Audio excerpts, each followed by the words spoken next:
Today, this boring, bland bathroom will transform with a calm, modern makeover for under $500. When I build floating vanities like this, the most cost-effective ways to frame it out is with 2x4s. Because it's a small vanity, I can use 2x4s.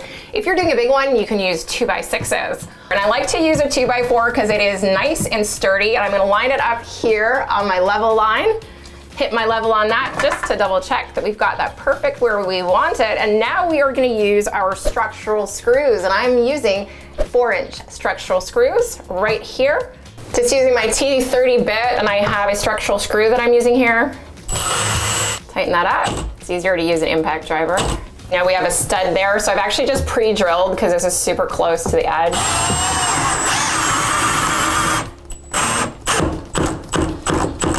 That's good. So what I've done is I'm just hitting 3 studs, and I'm pre-drilling because we're so close to the edge here.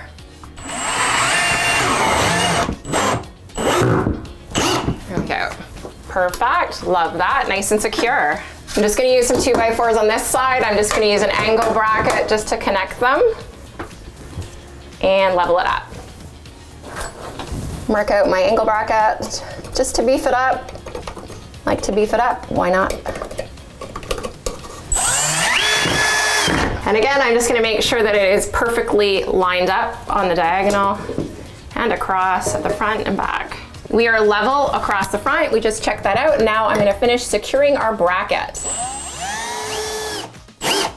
And you can see here, I've thrown a screw into a stud, and I've done the same on the other side. To secure our top to the frame, we're just gonna run a bead of silicone around the entire perimeter of your 2x4. Okay, so I had this custom quartz countertop made, and it was actually super cost effective, especially when you drill your own holes like we show you how to do here on the channel. Just gonna slide that in, and I'm gonna have to maybe cut some drywall here. Okay, so we have a little bit of a problem as per usual with these old houses. Take a look here, it's actually cutting into my drywall.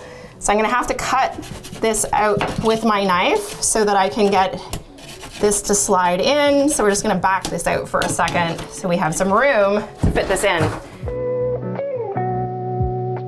Now that I've cut it out, we should be able to slide this into place, and there we go. And now it is time to install our vessel sink and faucet. I will link below to the full faucet tutorial for you in the description. I'm just gonna feed my supply lines in through this hole.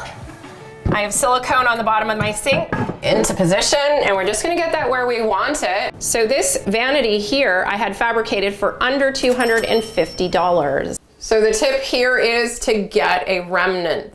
If you have a really small bathroom, this is one of my favorite features.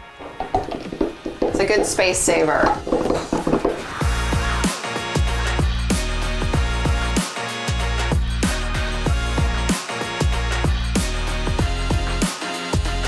A tall mirror also helps to reflect more light, making this small bathroom feel larger. If you'd like your bathroom to be more energy efficient, consider replacing your toilet. This one saves $100 a year.